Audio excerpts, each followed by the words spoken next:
हम आगे ले जाएंगे आज। उसका नाम है बेटा integrated integrated rate equation for zero order reaction.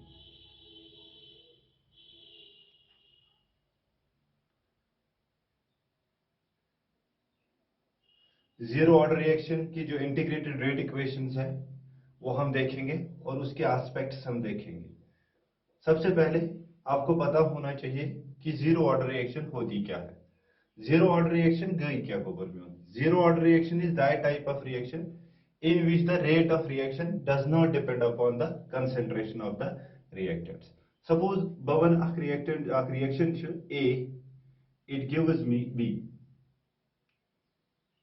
अच्छा रिएक्शन गोबर में यथ मज A reactant B प्रोडक्ट, यानी कि A युस गोबर में यह दिवान B।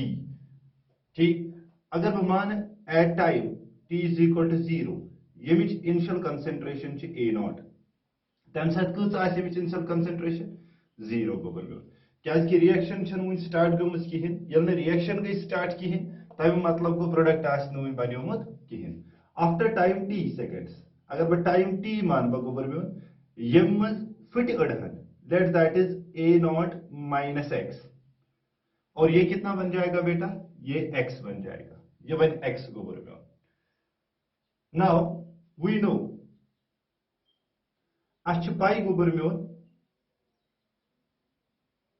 कि rate of reaction rate for zero order reaction that is a raised to power 0. It's a rate law expression for the zero order reaction. You see rate law expression to zero order reaction such r is equal to k a raised to power 0 यानी कि order चुनके 0. Let this is equation first. इस मानो यह सच equation first. अच्छी ये पाए कि rate of reaction यो चासन को पर में that is equal to minus d of a divided by dt. Okay beta, let this is equation second. इस मानो ये equation second. From equation first and second rate यद बराबर तम मतलब गो ये आज तेरी यद बराबर बलख तेरी from first and second minus D of A divided by D T that will be equal to बेटा K A raised power 0 that is 1. Okay, we will write down this equation like this minus d of a is equal to beta k dt. Okay, अब देखिए बेटा हम integrated rate equation चाहते हैं तो हम इसको इंटीग्रेशन करेंगे, इंटीग्रेटिंग ऑन बोथ साइड्स। अगर हम दोनों साइड से इसको इंटीग्रेशन करेंगे तो हमें क्या मिलेगा बेटा? Integration of minus d of a will be equal to integration of k dt.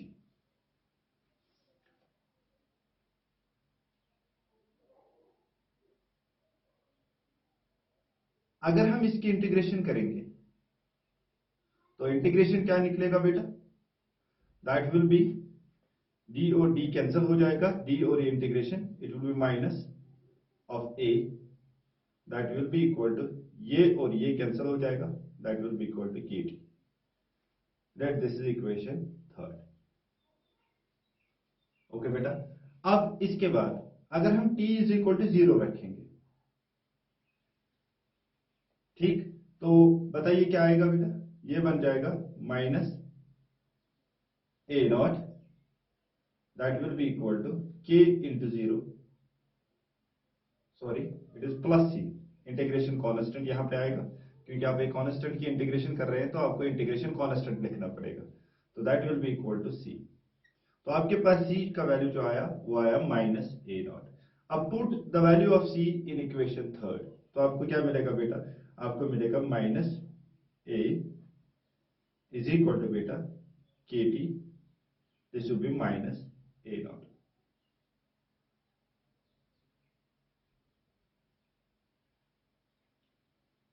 ठीक, ओके.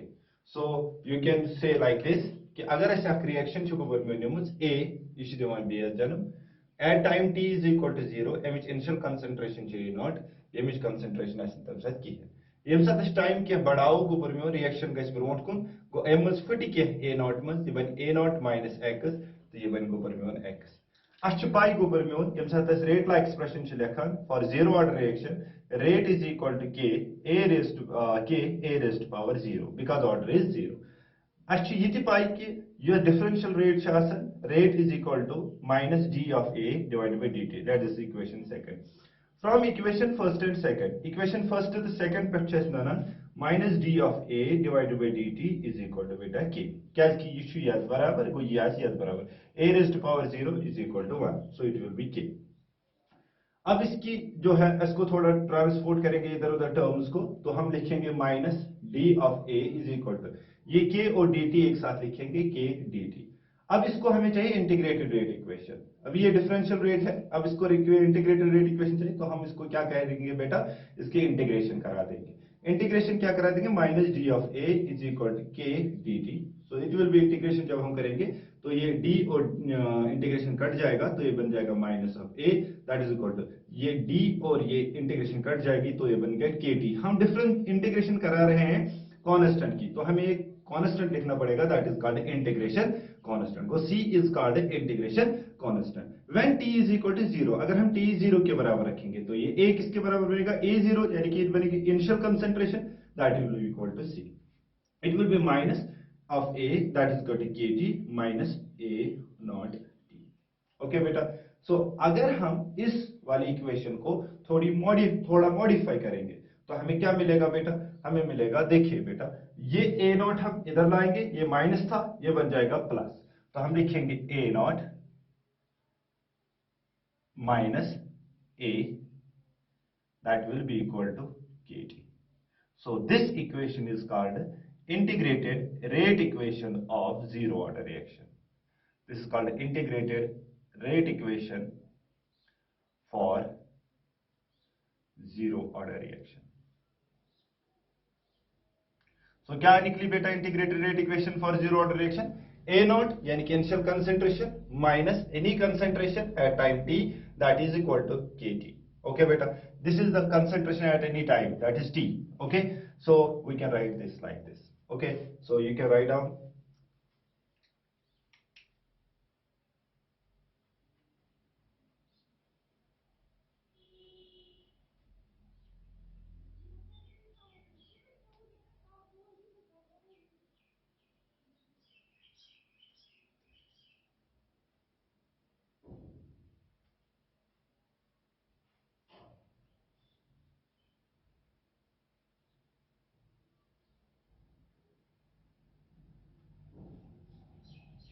ओके. मैं इसको रब करूं बेटा. ओके चलिए.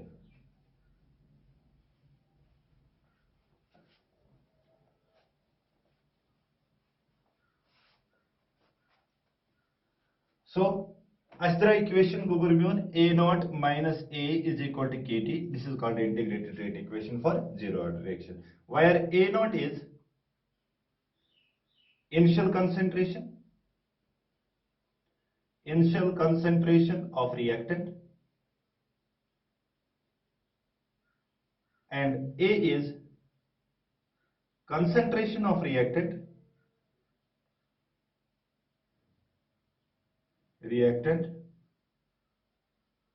after time t.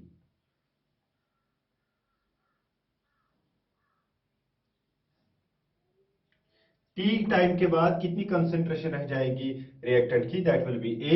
और ये a नॉट जो है it is the initial concentration of the बेटा what initial concentration of the reactants. Okay. अब इसके बाद बेटा देखिए इसको अगर हम थोड़ा बहुत मॉडिफाई करेंगे तो हमें क्या निकलेगा बेटा, जरा देखिए फिर से. तो हम क्या लिखेंगे बेटा, हमें निकलेगा a not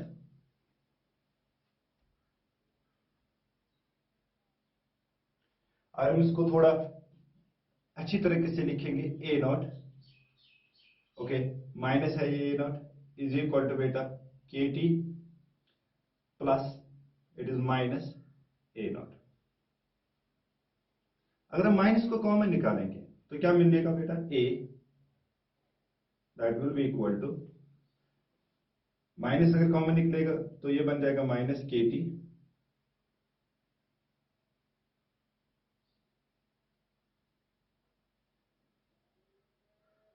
plus A not. ये और माइनस कैंसिल हो जाएगा, तो हमें क्या मिलेगा बेटा, ए इज इक्वल टू, इधर लाएंगे तो ए not minus K T. So this is the another equation for zero order reaction. ये सेकेंड इक्वेशन है जो आपको इंपॉर्टेंट है न्यूमेरिकल्स के लिए, और ये पहली वाली इक्वेशन है जो न्यूमेरिकल्स के लिए इंपॉर्टेंट है। तो आपको मैंने दो इक्वेशंस बना दी यहां पर, a is equal to A not minus K T, या आप लिख सकते हैं A not minus A is equal to K T. Okay बेटा, अब देखिए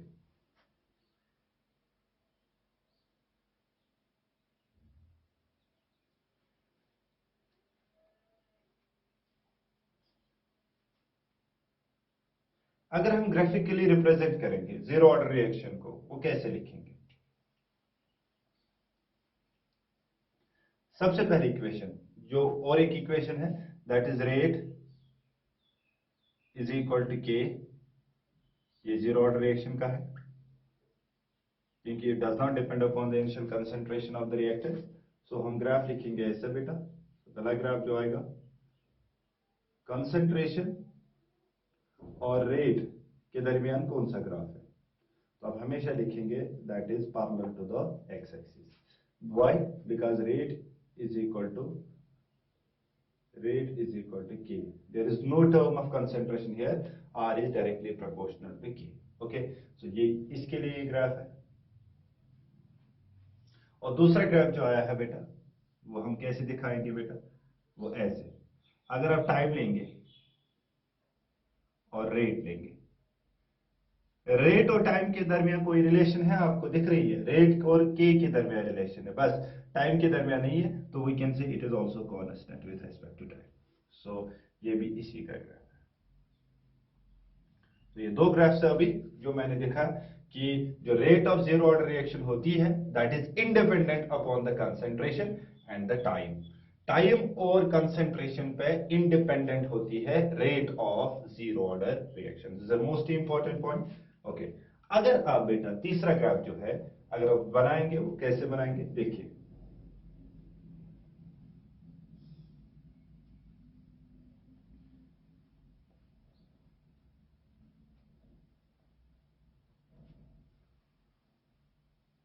आपके पास जो इक्वेशन है यहां पर ये वाली ग्राफ है, तो अगर आप इसको लिख सकते हो y is equal to m x और ये आएगा c, तो ये माइनस है, तो ये straight line graph with negative slope. तो ये देखिए बेटा, okay, so what is y, it is a, and what is x, it is t, that is time. Concentration और टाइम के दरमियान जो ग्राफ आएगा वो होगा नेगेटिव स्लोप, ऐसे बेटा। What is this intercept, it is the initial concentration, that is a naught, and the slope will B, slope क्या होगा, माइनस ऑफ k। ओके बेटा, so this was asked in JEE 2013। आपको यही graph दिया गया था और आपको कहा गया था कि आप बताइए ये जो ग्राफ मैंने बनाया है ये किस ऑर्डर वाली रिएक्शन का है। तो इससे आपको पता चलेगा कि ये किस ऑर्डर वाली रिएक्शन का है, it is a zero order reaction. So it is the concentration और ये टाइम। कंसंट्रेशन और टाइम के दरमियान जो ग्राफ जीरो ऑर्डर रिएक्शन का होता है वो नेगेटिव स्लोप वाला ग्राफ होता है। ओके बेटा, अब इसके बाद ये था जीरो ऑर्डर रिएक्शन और उसका ग्राफिकल ट्रीटमेंट। फिर से मैं बोलूंगा, जो जीरो ऑर्डर रिएक्शन होती है that is independent upon the concentration, जो जीरो ऑर्डर रिएक्शन की रेट होती है that is independent upon concentration and time. Concentration और टाइम का ग्राफ जो आएगा that will be a straight line parallel to x axis. अगर आप इसके बाद जो ग्राफ देखेंगे कंसेंट्रेशन और टाइम के दरमियान, कंसेंट्रेशन और टाइम के दरमियान जो ग्राफ आएगा, that will be having a negative slope with intercept initial concentration of the reactant. Okay बेटा, अब इसके बाद जो है that is half life period of zero order reaction, half life period. Okay, so ये वाला ये इस वाली इक्वेशन के लिए ग्राफ है। ओके, अब हाफ लाइफ पीरियड जो है, half life period, what is half life period? Half life period गो सु टाइम यथ मज initial concentration, initial concentration final concentration आसे that is equal to the half of the initial concentration. So time कुन ति reaction मज यम साथ initial final concentration of reactant गछे half of initial concentration, at that time will be called as half life period. तो मैं इसको define कर सकता हूं, may be defined as the time taken by the reaction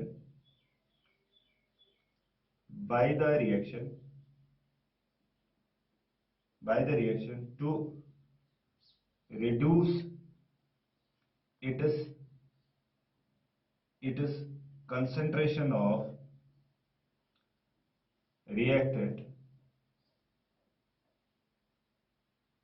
to half of its initial concentration।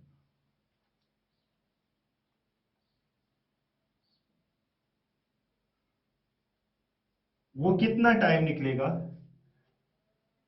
जिसमें जो initial final concentration है reactant की वो हाफ ऑफ इनिशियल कंसेंट्रेशन बन जाएगी, that will be called as what बेटा? That will be called as zero half life period of a zero order reaction. अब देखिए बेटा, हमारे पास जो इक्वेशन है ये वाली इक्वेशन है, this is at any time t and this is initial concentration. अगर मैं कहूं t is equal to T half, यानी कि जो टाइम है वो मेरा हाफ लाइफ पीरियड है, तो उस वक्त ये फाइनल कंसेंट्रेशन जो होगी that will be half of initial concentration, that will be equal to, यानी कि A इज इक्वल टू बेटा half of initial concentration. Put this value in this equation, what we are getting here, हमें क्या निकलेगा बेटा? यहां पर A0 divided by 2 होगा, that will be equal to A0 minus KT। Okay बेटा, अब देखिए, अब इस इक्वेशन को सॉल्व कीजिए। आपको समझ आया बेटा मैंने क्या किया? मैंने कहा वो टाइम जिसमें final concentration half of initial concentration बन जाएगी, यानी कि ये फाइनल कंसेंट्रेशन है, ये बन जाएगी हाफ ऑफ इनिशियल कंसेंट्रेशन, यानी कि A0/2 बन जाएगी। तो यही वैल्यू मैंने यहां पे पुट किया तो मुझे ये इक्वेशन मिली।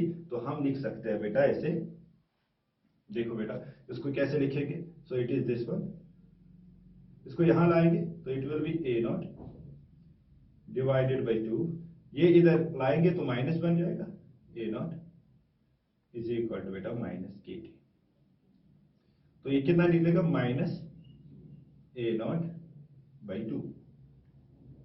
और इट इज वालो आख बोर्ड वो minus sign rose that rose old, that is equal to minus KT। ये माइनस थी, ये माइनस गस कैंसल। तो अश क्या द्राय इक्वेशन को बरम्योन,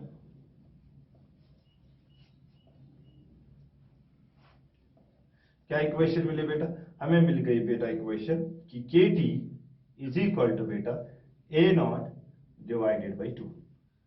सो T अभी T नहीं रहेगा, ये रहेगा T हाफ, ये बन जाएगा T हाफ, ये T नहीं है अब T हाफ है, तो T half is equal to बेटा A0 divided by 2K। So this is the mathematical relation for the half life period of zero order reaction। Okay बेटा, सो सिंपली याद रखिएगा वो टाइम जिसमें final concentration of the reactant half of initial concentration बन जाएगा, that will be called as half life period. या simply कहेंगे 50% of reaction जब कंप्लीट होगी उसके लिए कितना टाइम लगेगा, that will be called as a half life period. So हम T हाफ से रिप्रेजेंट करते हैं, हम कहेंगे T is equal to T half, तो उस वक्त जो फाइनल कंसेंट्रेशन ऑफ रिएक्टेंट होगी that will be half of the initial concentration, ये वाली मैंने उस वाली इक्वेशन में जो मैंने हासिल की थी वहां पे पुट किया, तो मैंने लिखा फाइनल कंसेंट्रेशन के बदले क्या लिखा, A not divided by 2 that is equal to A not minus K T इसका हाफ। तो अगर हम इसको ये इधर लाएंगे, ये प्लस था ये इधर आ जाएगा तो माइनस बन जाएगा, माइनस के टी हाफ बन जाएगा। तो इडिस वालों हाफ को हम एक काट देंगे तो it will be minus half, तो minus A not by 2 is equal to K T half. तो ये माइनस और माइनस कैंसिल आ जाएगा, तो डी के T half is equal to A naught divide by 2, तो डी हाफ इसके बराबर निकला। So this is your second equation for your entrance पर पॉइंट ऑफ व्यू। तो T half is equal to A not divided by 2 के। यहां से क्या पता चलता है, जो टी हाफ होता है बेटा that is directly proportional to the initial concentration of the reactant. अभी हमने क्या कहा था, वहां पर rate of reaction does not depend upon the initial concentration. यहाँ पर T half जो है that depends upon the initial concentration of the reactant. So this is the most important point about the zero order reaction कि ये जो zero order reaction का जो half life period होता है that is directly proportional to the initial concentration of the reactants. Okay बेटा, अब देखिए इसका ग्राफ अगर हम देखेंगे इस वाली इक्वेशन से, तो हमें देखिए ग्राफ कैसे मिलेगा बेटा, that will be like this. जो graph of half life period होगा with respect to the concentration, वो ग्राफ जो होगा वो इस प्रकार का होगा बेटा। देखिए इट इज टी हाफ और विथ रेस्पेक्ट टू बेटा initial concentration of the reactant.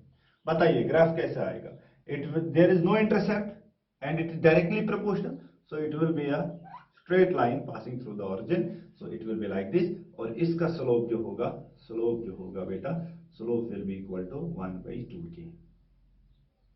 So this is the graph for this equation. Okay. यहां पर और एक इंपॉर्टेंट पॉइंट है, सपोज अगर आपके पास मैंने लिखा था reaction A gives me B, तो हमने इसके लिए निकाला था if there is n times, here is a stoichiometric coefficient, very important for your NEET and JEE.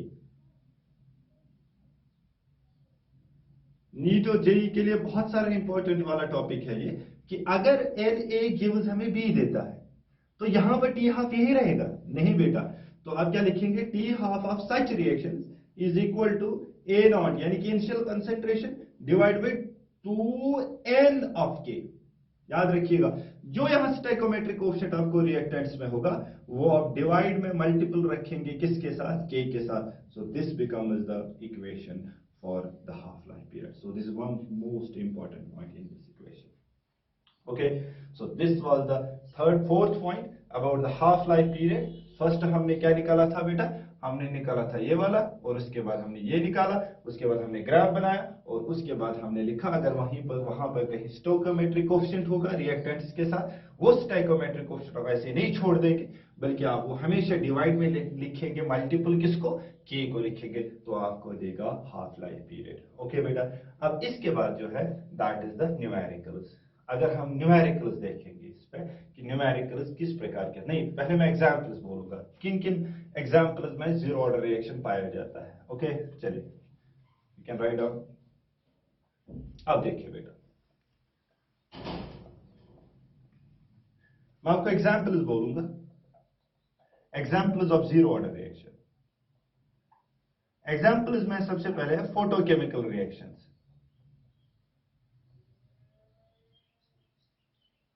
Photochemical reaction जो होती है वो most of time zero order reaction होती है। फॉर एग्जांपल मैं यहां पे लिख दूंगा H2 plus Cl2 in presence of light, it gives twice HCl. Okay चलिए, अगर आपसे कोई पूछेगा कि इसका रेट ला एक्सप्रेशन कैसा आएगा, rate is equal to H2 के H2 इसका 0 और Cl2 का भी क्या आएगा बेटा, 0 आएगा।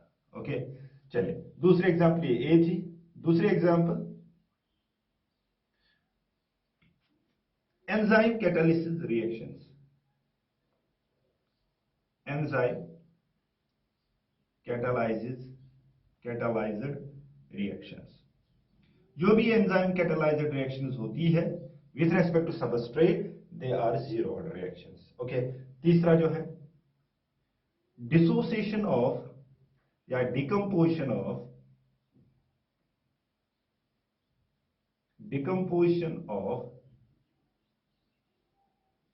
gases on solid surfaces at high pressures. अगर हम हाई प्रेशर लेंगे उस वक्त अगर कोई गैस हम डिकम्पोज करेंगे सॉलिड सरफेस पे, तो वो कौन सी काइनेटिक्स फॉलो करेगा? वो आपको जीरो ऑर्डर काइनेटिक्स फॉलो करेगा। मैं आपको एग्जांपल बता दूं, ये देखिए बेटा, अगर आप अमोनिया लेंगे, इसको आप डिकम्पोज करेंगे at very high pressure on gold surface, तो ये आपको N2 प्लस H2 देगा। So it is twice, so it is thrice. So ये वाली जो रेट ऑफ रिएक्शन होगी, इसका रेट जो होगा that will be K, that will be NH3, लेकिन इसका पावर होगा 0, so it will be a zero order reaction. Okay बेटा, तो याद रखेंगे photochemical reaction most of times कौन सी ऑर्डर वाली रिएक्शन होती है? जीरो ऑर्डर रिएक्शन वाली। Enzyme catalysed reaction with respect to substrate कौन सी ऑर्डर रिएक्शन होती है? Zero order reaction. अगर आप डिकम्पोजिशन ऑफ गैसेस देखेंगे on solid surfaces at high pressures, तो वो भी कौन सी रिएक्शंस होंगी बेटा? वो जीरो ऑर्डर रिएक्शंस होंगी। ओके बेटा, सो ये वाले जो हमने देखे थे it was for the aqueous solutions. अगर हमारे पास गैसवस सॉल्यूशन, अगर हमारे पास गैसवस रिएक्शंस होंगी, ये एक्वस रिएक्शंस के लिए था। अगर हमारे पास गैसवस रिएक्शंस होंगी तो हम क्या लिखेंगे बेटा? याद रखिएगा, सिंपल। हमारे लिए हमने लिखा था A is equal to A0 minus KT, लिखा था ना बेटा? ये वाली इक्वेशन निकली थी, integrated rate equation for zero order reaction in case of liquid solution, liquid reactions, ठीक है, एक्वस रिएक्शंस। अगर हम गैसवस रिएक्शंस लेंगे, अब गैसवस रिएक्शन के लिए बेटा यहां पर PT होगा, यानी कि final pressure of the reaction at any temperature, that is T, that will be equal to P0, that is the initial pressure of the reactants when the time was 0, minus आएगा KT. So this becomes the equation for that. Okay बेटा, for gaseous reactions आप क्या लेंगे? Total pressure. ये total pressure नहीं है, ये total pressure at any temperature, final pressure at time T, और ये है इनिशियल प्रेशर, ये है रेट कांस्टेंट, और ये वो टाइम जहां पर आपने ये प्रेशर मेंशन किया था। Okay, so this was the what beta? Zero order reactions. Now we will do some numericals on the integrated rate equation for zero order reactions. Let us see now. Okay beta, चलिए, ठीक।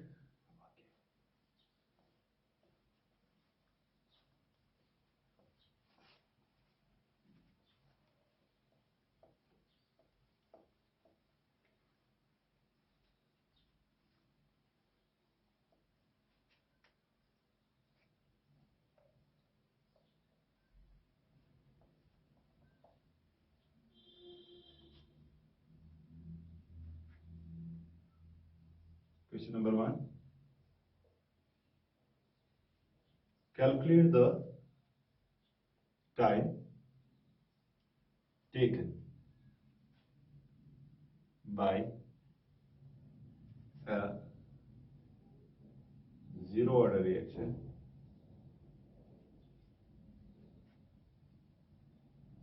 so that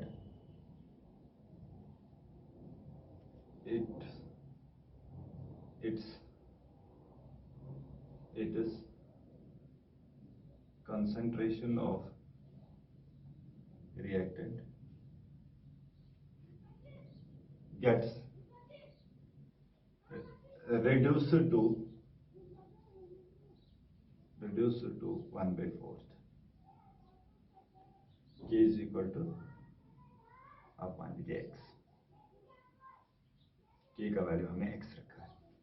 आपको वो time निकालना है zero order reaction का कि उस जो रिएक्शन है जीरो ऑर्डर रिएक्शन, उसकी कंसेंट्रेशन ऑफ रिएक्टेंट जो है वो रिड्यूस हो चुकी है 1/4। सो हम क्या लिखेंगे? Let this is A0, initial concentration A0 मानेंगे, ठीक है ना? तो फाइनल कंसेंट्रेशन आप बताइए, A जो है रिड्यूस टू, यानी कि वो कहां पहुंच गई है? 1/4 ऑफ इनिशियल कंसेंट्रेशन, ये लेंगे। ओके, K का वैल्यू कितना लिया हमने बेटा? x लिया। तो बताइए क्या आएगी? आपको रिएक्शन, आपको इक्वेशन याद होनी चाहिए। इक्वेशन क्या है बेटा? A0, A is equal to A0 minus K T. ठीक, ओके। सो हम क्या लिखेंगे, ए नॉट किसके बराबर, ए किसके बराबर 1/4 of A not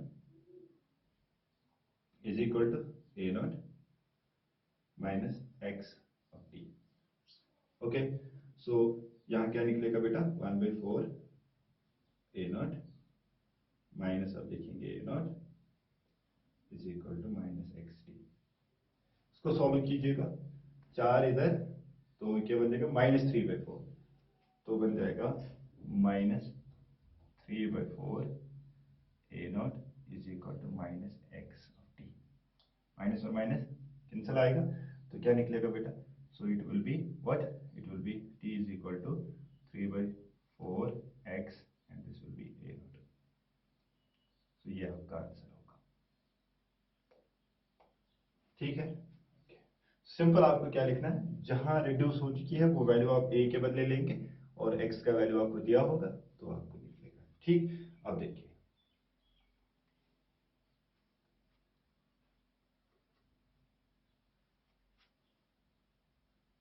question number 2, calculate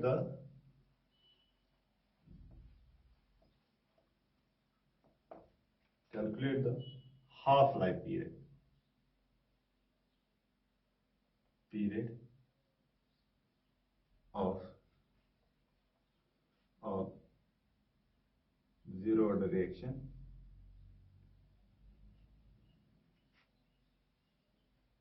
whose A naught is, and initial considered reactant is 20 mole per liter, and K is equal to 4 mole per liter per second। चलिए, okay, और reaction में लिखूंगा 2A gives B। चलिए, अगर आप इसका solution देखेंगे, मैंने आपको याद रखना चाहिए कि मैंने कहा था आपको जो टी हाफ लाइफ होती है जीरो ऑर्डर रिएक्शन की, that is equal to A not divided by 2, और जो यहां पर था वो आप लेंगे n ऑफ k, अगर स्टोइकोमेट्रिक कोएफिशिएंट होगा, here n is equal to 2, मैं लिखूंगा here n is equal to 2, that is stoichiometric coefficient. तो हम क्या लिखेंगे, T half is equal to A naught कितना है बेटा 20 डिवाइड बाय कितना लेंगे 2 इंटू बेटा 2 इंटू बेटा what is rate constant, that is 4, 2 1 jar 2 10 jar 2 1 jar 2 5 jar, so it is 5/4 second. ठीक है, ओके। सो खास ख्याल रखना है, जो आपका स्टोइकोमेट्रिक कोएफिशिएंट होगा वो आप डिवाइड में लेंगे मल्टीपल किसके साथ, रेट कांस्टेंट के साथ। ओके, आप देखिए बेटा, और क्वेश्चन हम देखेंगे।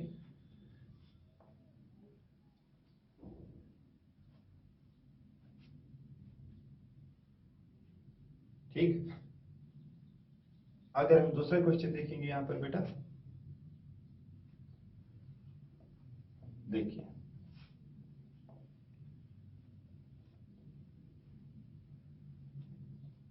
तीसरा क्वेश्चन हमने किया, calculate the T75% of zero order reaction if T50% is 40 seconds। चलिए बताइए बेटा, रिएक्शन जो है that is A gives B, this 4A gives B। आपको 75% निकालना है, T75% of zero order reaction if T50% is 40 seconds। Simple है भाई। ठीक, तो क्या निकलेगा, T50% यानी कि हाफ लाइफ जो है वो किसके बराबर निकलेगा बेटा, वो निकलेगा बराबर किसके, that will be A not divided bye क्या निकलेगा, ये आपका 4 है, वो 2 इंटू 4 इंटू के। ठीक, तो ये कितना है 40,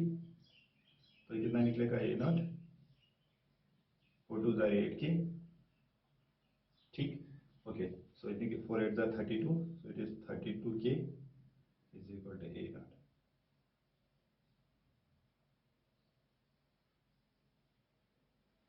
ठीक है, अब निकाले T75%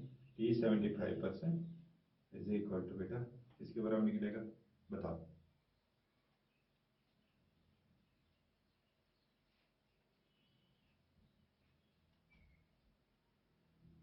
अगर T50% दिया हुआ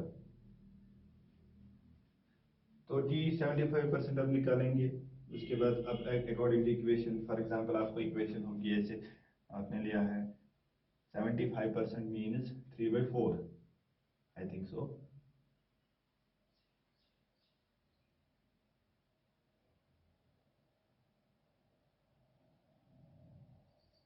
हाँ, दिस 3/4, तो आप लेंगे 3/4 ऑफ A नॉट होगा A, तो 3/4 था आपको कंप्लीट करना। तो फिर देखेंगे आप इट इज -1/4, तो -1/4 A नॉट, तो कैंसिल हो जाएगा, सो it will B K।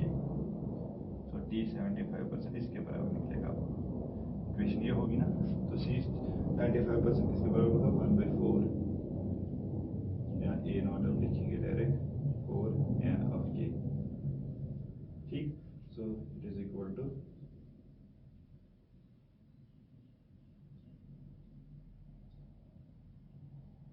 It is 3/A naught, तो A2 आएगा A naught divided by 4 into 4 of K।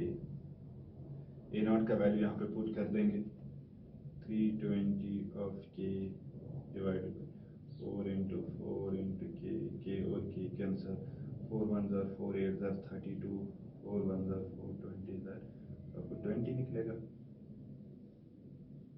It will B 20 seconds. ठीक, तो आपको 20 सेकेंड्स निकलेगा। तो T75 कंप्लीट करने में कितने निकलेगा। ठीक, ओके। देखिए, अगर हम इसको थोड़ा अच्छी तरह से सॉल्व करेंगे, शॉर्ट ट्रिक से सॉल्व करेंगे, तो देखिए कैसे करेंगे बेटा। देखो, इसको हम सॉल्व ऐसे इस तरीके से करेंगे। आपको इधर देखिए, 50% कंप्लीट करने में आपको कितना निकलता है बेटा 40 सेकेंड। और जो 50% है, 50 ये 50% है, 50% के हाफ यानी कि 75%, 25%, उसको लगेंगे बेटा 20 सेकेंड और इसको लगेंगे 20 सेकेंड। ठीक है ना बेटा, so that will B 40 and 40 total में लगेंगे बेटा 80 सेकेंड्स। ओके, सो इस तरीके से हम सॉल्व कर सकते हैं। होप आपने अंडरस्टैंड किया होगा, और in next lecture we are going for first order reaction integrated equation. Thank you, अल्लाह हाफिज, अस्सलाम वालेकुम।